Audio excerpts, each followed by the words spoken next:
तो हिंदी की हिंदी चैनल में आप सभी का स्वागत है। तो दोस्तों, आज के इस वीडियो में हम बात करने वाले हैं बिहार टीजीटी और पीजीटी के विषय को लेकर। तो देखिए, बिहार पीजीटी में जो कहा जा रहा है कि आपको एससीईआरटी भी पढ़नी है, हालांकि इसमें एससीईआरटी से क्वेश्चन जो है ना के बराबर ही पूछा गया था। एक भी प्रश्न एससीईआरटी से नहीं पूछे गए थे, लेकिन कुछ कह नहीं सकते, क्या पता इस बार का जो पैटर्न हो वो एससीईआरटी पर आधारित हो।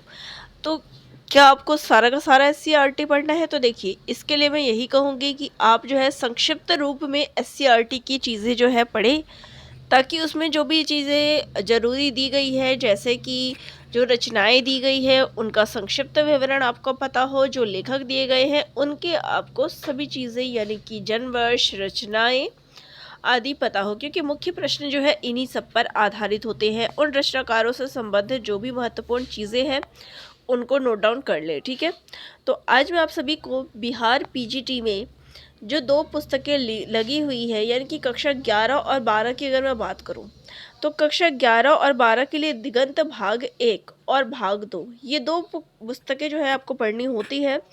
तो दिगंत भाग 1 और भाग 2 में जितने भी लेखक दिए गए हैं उनके जन्म वर्ष और जन्म स्थान का परिचय जो है मैं लेके आई हूँ। तो काफ़ी महत्वपूर्ण वीडियो है परीक्षा की दृष्टि से।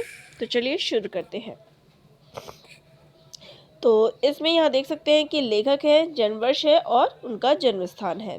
तो सबसे पहले इसमें नाम आता है प्रेमचंद जी का, और इनका जन्म वर्ष है 31 जुलाई 1880 ईस्वी। जन्म स्थान है लम्ही, वाराणसी, उत्तर प्रदेश। अगले लेखक हैं रामचंद्र शुक्ल। इनका जन्म वर्ष है 4 अक्टूबर 1884 ईस्वी और जन्म स्थान है अगोना, जिला बस्ती, उत्तर प्रदेश। ठीक है, अगला है विष्णु भट्ट गोडसे वरसईकर। इनका जन्म वर्ष है 1828 ईस्वी। इनका ग्राम है वरसईकर, रायगढ़, महाराष्ट्र। अगले जो लेखक है वो है कुमार गंधर्व। इनका जन्म वर्ष है 8 अप्रैल 1924 और जन्म स्थान है सुलेभावी, जिला बेलगांव, कर्नाटक। अगले लेखक है सत्यजीत राय। इनका जन्म वर्ष है 1921 ईस्वी और जन्म स्थान है पश्चिम बंगाल। अगले लेखक की बात करें तो वो है भोला पासवान शास्त्री और इनका जन्म वर्ष है 1914 ईस्वी। जन्म स्थान है बैरगाही, पूर्णिया, बिहार। अगली लेखिका हैं कृष्णा सोबती। इनका जन्म वर्ष है 18 फरवरी 1925 ईस्वी और जन्म स्थान की बात करें तो गुजरात, जो कि अब वो हिस्सा जो है वो पाकिस्तान में है। ठीक है, अगले लेखक है फणीश्वर नाथ रेणु। जिनका जन्म वर्ष है 4 मार्च 1921 ईस्वी और आही हिंगना, पूर्णिया, बिहार। हरिशंकर परसाई 22 अगस्त 1924, होशंगाबाद, मध्य प्रदेश। अगले लेखक है ओदो लेन स्मेकल। इनका जन्म वर्ष है 18 अगस्त 1928, चेकोस्लोवाकिया, यूरोप।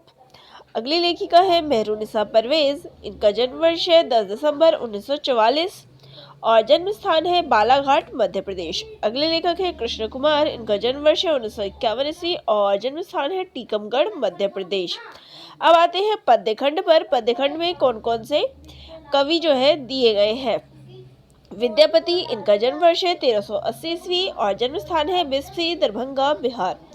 अगले कवि हैं कबीरदास। इनका जन्म वर्ष है 1398 ईस्वी और जन्म स्थान है काशी, वाराणसी और मगहर, उत्तर प्रदेश। क्योंकि इनका जन्म जो है कुछ लोग जो है काशी मानते हैं, वहीं पे कुछ लोग जो है इनका जन्म स्थान मगहर मानते हैं। ठीक है, चलिए अगली कवियत्री है मीराबाई। इनका जन्म वर्ष है 1504 ईस्वी और जन्म स्थान की बात करें तो राजस्थान के मेड़ता के पास कुड़की गांव में।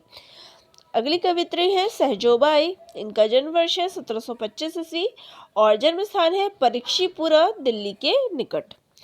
अगले कवि हैं भारतेंदु हरिश्चंद्र। इनका जन्म वर्ष है 9 सितंबर 1850 ईस्वी, ये ध्यान में रखिएगा, वाराणसी, उत्तर प्रदेश। ठीक है, अगले कवि हैं मैथिली शरण गुप्त।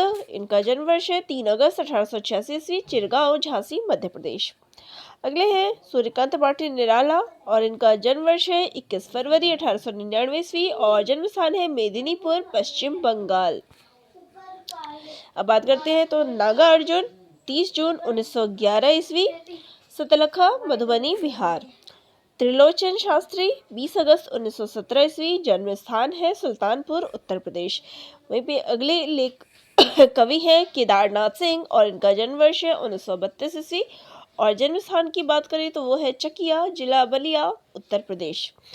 अगले कवि हैं नरेश सक्सेना और इनका जन्म स्थान है जन्म वर्ष है 16 जनवरी 1939 ईस्वी और जन्म स्थान की बात करें तो वो है ग्वालियर, मध्य प्रदेश। अगले कवि हैं अरुण कमल, इनका जन्म वर्ष है 15 फरवरी 1954 ईस्वी, नासरीगंज, जिला रोहतास, बिहार। ठीक है, अब यहाँ पे जो मुख्य रूप से प्रश्नों की अगर मैं बात करूँ कि कौन कौन से जिनका जीवन परिचय आप ज़रूर पढ़िए। देखिए, प्रेमचंद की रचनाएं ज़रूर पूछी जाती है और प्रेमचंद पर आधारित आपका एक न एक प्रश्न ज़रूर पूछा जाएगा और इनके उपन्यास गोदान से आपको प्रश्न ज़रूर आएगा, तो ये चीज़ें नोट डाउन कर ले। देखिए, प्रेमचंद की रचनाएं पढ़ लें क्योंकि इनका रचनाएं भी पूछा गया है और इनका जन्म स्थान भी कई बार पूछा जाता है, तो ये चीज़ मुख्य हो गई। और इनके उपन्यास गोदान को, और उसके बाद रामचंद्र शुक्ल के जो निबंध है उनके ऊपर बात करें तो इनसे प्रश्न आता है। रामचंद्र शुक्ल जी के कथन, इस पर आधारित आपको प्रश्न पूछे जाएंगे। रामचंद्र शुक्ल जी के कथन जो भी आपको मिल रहे हैं, जिस भी लेखक के बारे में मिल रहे हैं वो पढ़ लीजिएगा। या फिर नाटक, उपन्यास, कहानी, कविता आदि पर उन्होंने क्या कहा है ये नोट कर लीजिए। ठीक है, अब इसके बाद बात करें कि महत्वपूर्ण में, तो देखिए कृष्णा सोबती के जो रचनाएं हैं उनको पढ़ेंगे आप, इससे प्रश्न आएगा। फणीश्वर नाथ रेणु की रचनाएं आप पढ़ेंगे, रचनाओं का क्रम आदि पूछा जाता है। इसके अलावा इनका उपन्यास मैला आंचल, इससे प्रश्न ज़रूर आएगा। इसके बाद हरिशंकर परसाई की जो रचनाएं हैं, व्यंग रचनाएं, उन पे प्रश्न आएगा। ये आपका महिला जो लेखिका है उसमें आ सकता है, ज़्यादा नहीं है। इसके अलावा जो महत्वपूर्ण आ जाता है, विद्यापति पे आपका प्रश्न आएगा, कबीर पे प्रश्न आएगा, मीराबाई पे, अगर मैं ज़्यादा कहूँ तो विद्यापति और कबीर से प्रश्न आना ही आना है। इसके अलावा भारतेंदु हरिश्चंद्र, मैथिली शरण गुप्त की रचना पे प्रश्न आता है। इनकी रचनाओं का क्रम आदि से प्रश्न आता है या तो इनकी रचनाएं पूछी जाती है, तो इनकी रचनाएं याद रख लीजिए। फिर बात करें अगर निराला की, देखिए आगे मैं नेक्स्ट वीडियो में आपको इनकी रचनाएं भी करवाऊंगी जो भी महत्वपूर्ण लेखक हैं। निराला की रचनाएं भी अधिकतर पूछी गई है, निराला की कविताओं की पंक्तियाँ पूछी गई है, मैथिली शरण गुप्त की पंक्तियाँ पूछी गई है। नागार्जुन, इनकी भी रचनाओं से प्रश्न आता है, रचनाओं का क्रम क्या हो गया वो सब पूछा जाता है। इसके अलावा इनकी जो काव्य पंक्तियाँ हैं उस पर आधारित प्रश्न पूछे जाते हैं। केदारनाथ सिंह, इनके प्रश्न भी आते हैं लेकिन कम आते हैं।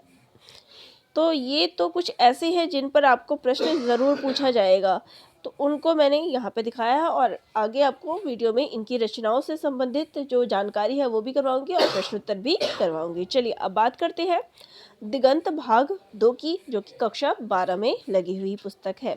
तो सबसे पहले गद्य खंड की बात कर लेते हैं, इसमें कौन कौन से लेखक दिए गए हैं। तो सबसे पहले बालकृष्ण भट्ट, 23 जून 1884 ईस्वी, जन्म स्थान है इलाहाबाद, उत्तर प्रदेश। अब बात करते हैं अगले लेखक की, तो वो है चंद्रधर शर्मा गुलेरी, 7 जुलाई 1883 ईस्वी, जन्म स्थान है जयपुर, राजस्थान। अगले लेखक हैं जयप्रकाश नारायण, 11 अक्टूबर 1902 ईस्वी और जन्म स्थान है सिताब दियारा गांव, उत्तर प्रदेश के बलिया और बिहार के सारण तक फैला हुआ है ये गांव। ठीक है, अगले हैं रामधारी सिंह दिनकर, इनका जन्म स्थान है जन्म वर्ष है 23 सितंबर 1908 ईस्वी और जन्म स्थान है सिमरिया, बेगूसराय, बिहार। अगले लेखक हैं अज्ञे, इनका जन्म वर्ष है 7 मार्च 1911 ईस्वी और जन्म स्थान है कसैया, कुशीनगर, उत्तर प्रदेश। अगले लेखक है भगत सिंह, 28 सितंबर 1907 ईस्वी और जन्म स्थान है वर्तमान तवलपुर, पाकिस्तान में।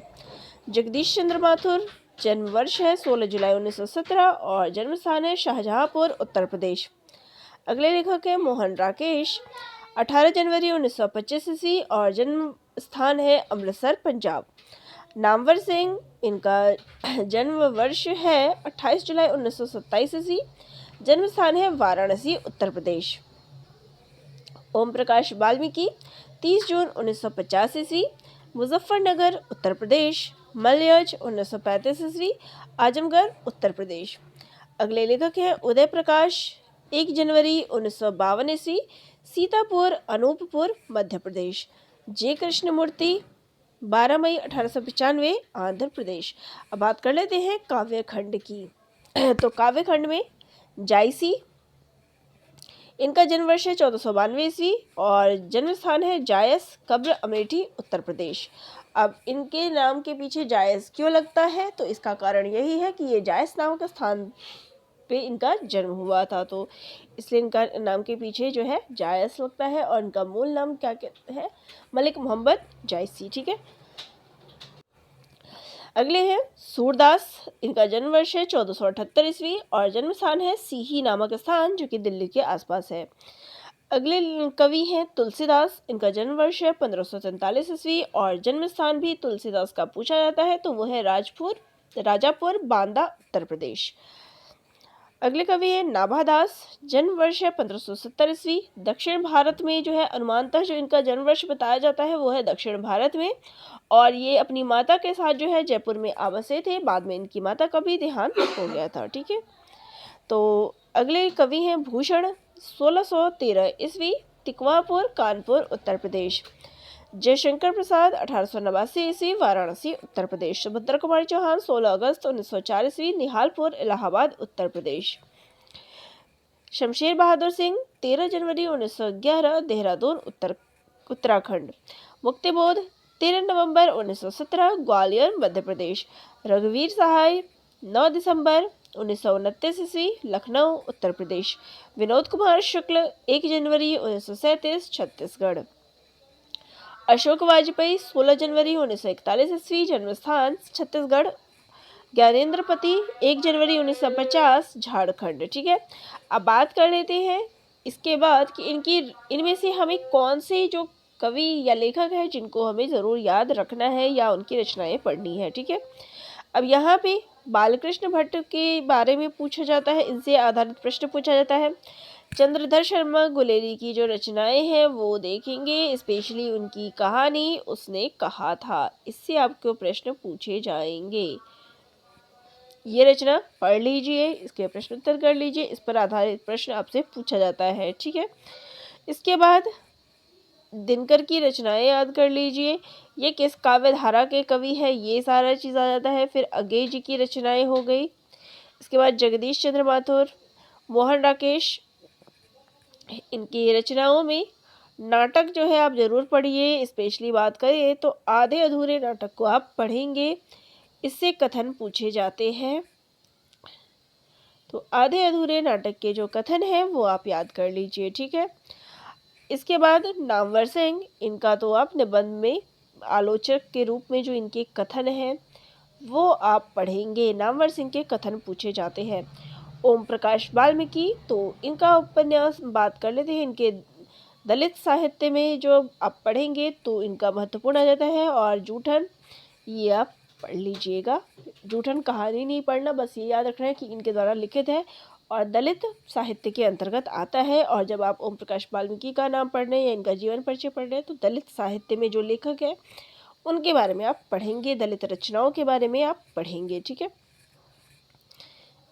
फिर उसके बाद आ जाते हैं तो जायसी, और जायसी का पद्मावत।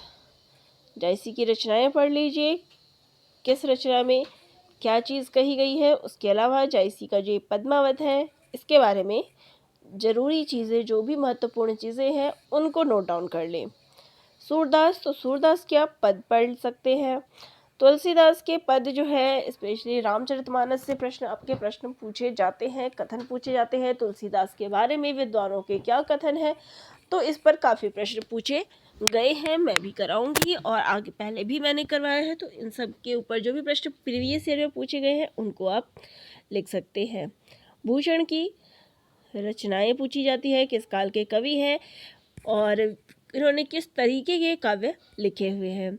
जयशंकर प्रसाद की बात करें तो इनकी रचनाएं जो है, इनकी काव्य रचनाएं भी पूछी जाती है। इनके नाटकों से आपको प्रश्न पूछे जाएंगे। इनके जो नाटक है चंद्रगुप्त, स्कंदगुप्त और ध्रुव स्वामिनी, ये 3 नाटक ऐसे हैं जिन पर आधारित प्रश्न पूछे जाते हैं।